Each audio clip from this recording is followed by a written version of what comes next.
don't think they really knew a lot about Guitar Hero at first until Lars's kids started playing it, and then it sort of got on their radar. So they wanted to come on board and wanted to do it. Metallica didn't want to do like the Aerosmith sort of behind the music, chronological thing. They wanted to try something different, so we changed the story mode a little bit. It's based on the story that James told us where these guys were following Metallica around in Europe. The crew started like hanging out with them and giving them food, and then eventually they got to go on stage and play with Metallica. So it's kind of based on that, where you go to see Metallica and you're so inspired that you want to start your own band, and then you get a chance to go and play as the guest artist band, and then you get to play as Metallica.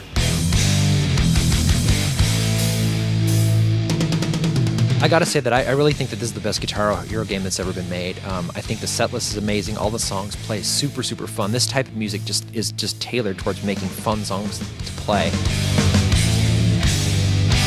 We have music from every single Metallica studio album. We have stuff from Garage Inc. We have, No Leaf Clover from S&M. I think we're representing Metallica's entire career. And also for the guest artists, I think that's kind of where the game really sort of broadens out. Like if I love classic rock, Queen, Thin Lizzy, Lynyrd Skynyrd, like you're covered. If I like extreme metal, you're gonna listen to Slayer. If you like newer bands, newer metal, you get the Sword and Mastodon in there. And there's bands like Machine Head and Suicidal Tendencies. There's some punk rock in there. You got some Sam Hain and stuff. As a pretty broad spectrum. I think on its own it's a really great set list, but couple that with the great Metallica songs in there, so it's just an amazing package. There's some songs that aren't so hard, if you're going to play a Skynyrd song, or even For Whom the Bell Tolls is pretty simple. So at the beginning of the game, it's not too hard. At the end of the game, when you're playing Fight Fire with Fire, you're playing War Ensemble from Slayer, yeah, you're going to get slammed. If you're playing Expert or Expert Plus, man, those songs are super hard. The first thing everybody asks is like, hey, are you going to have a double bass pedal in the game? And it's like, well, we have to think about that and see if we can do it. And then it turns out that we could do it technologically. So it gives us the opportunity to actually track all those songs the way they're actually played with both feet. And then you plug that extra pedal in there, and then you get a chance to play those insane, play Fight Fire with Fire with every single double bass kick, or try and play Slayer. And it's really, really pretty fun.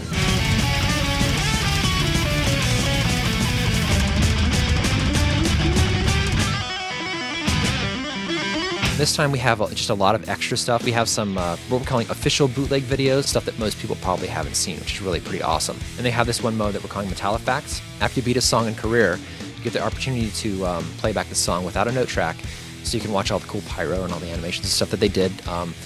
And it also comes up with some little bits of information about each song.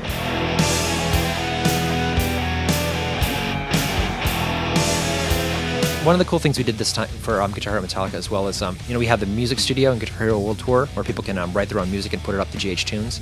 That returns this time, but we wanted to change the way it sounded a little bit. So we took the ESP guitar truckster model that James Hetfield plays, sampled that for the game. We also have this cool mode in the game called Drum Over. Basically, you turn it on and it turns off the drum note track and it gives you the opportunity just to play any beat you want to a song.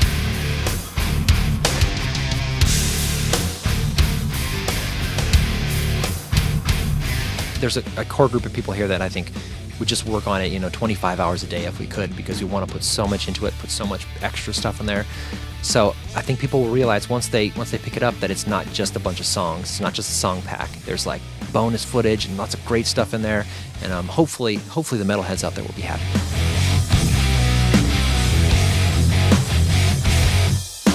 The Guitar Hero Metallica will be coming out at the end of March for the Xbox 360, the PS3, and the Wii, and shortly thereafter on the PS2. If you are a metal fan, man, you better get this game. There's no reason not to.